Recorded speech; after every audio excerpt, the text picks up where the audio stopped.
I'm here with Davis Kinney. Everyone say hi to Davis. And Davis is a senior at Colorado Mesa University. And Davis, I so appreciate you coming here to, Thanks for to having share me. with us.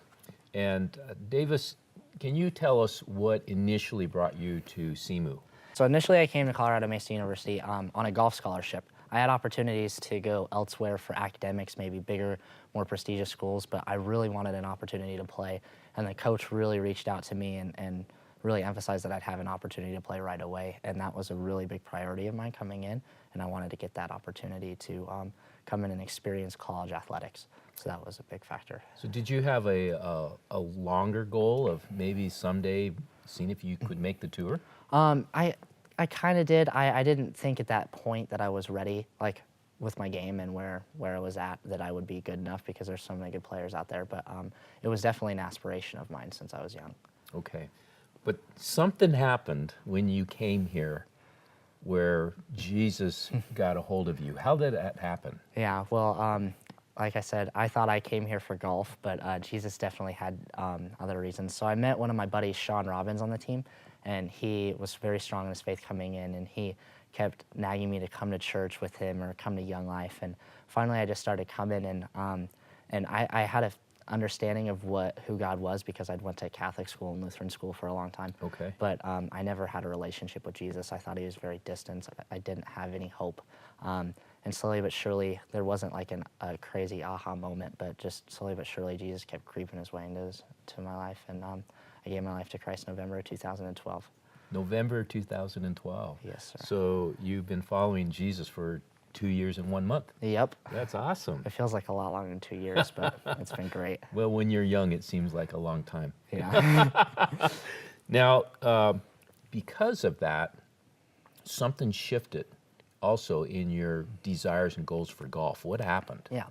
So the summer before my junior year, so that was summer 2013, I was practicing really hard. I was really confident coming into the season, like really wanted to compete. Hadn't played my best the past 2 years, but I was feeling the best about my game I ever had. And came in and played in the Rocky Mountain Open the week before school and played absolutely terrible and was just felt extremely defeated, extremely just very tired and worn out from it. And then the next week I played 2 bad rounds of qualifiers, and I just had this really strong feeling. I didn't understand it, but something was just telling me, Davis, you need to step away. This is not doing you any good. I fought it for only about an hour. It was crazy. I was just like, why do I need to do this? Like, this is my life. This is essentially my identity was placed in it. And so And that's key. Your identity was in it. yes. Yes. If I played good that day, my life was wonderful. If I Yeah. played bad, I just wanted to lock myself Down in in my the dumps. room. Yeah.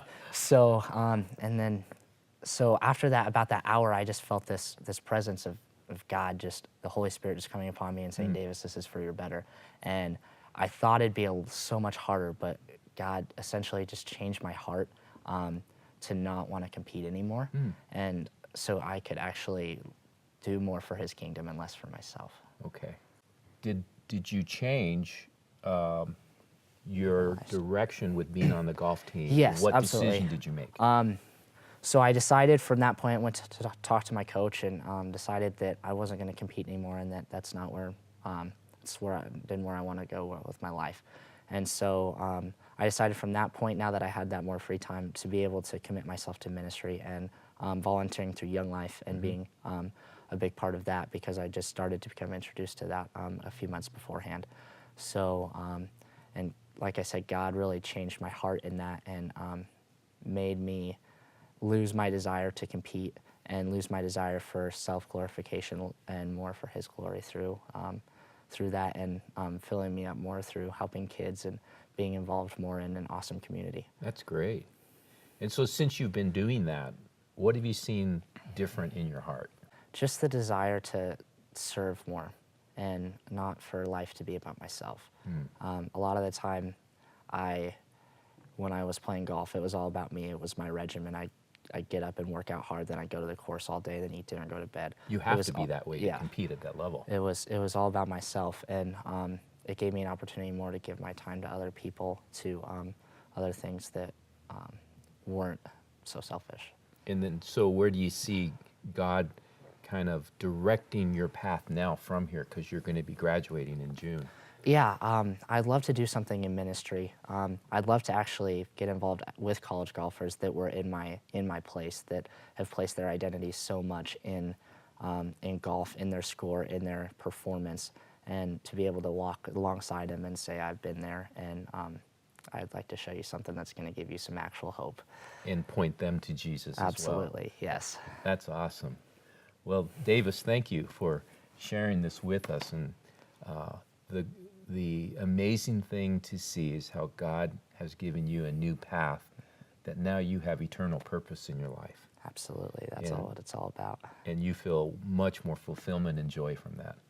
Tenfold, Yeah. hundredfold. Now you can go play golf for fun. Yeah, and I can actually enjoy it. It doesn't feel like a job. Yeah, you can go play with your pastor. Exactly. That's Okay, thanks, sweet. bro.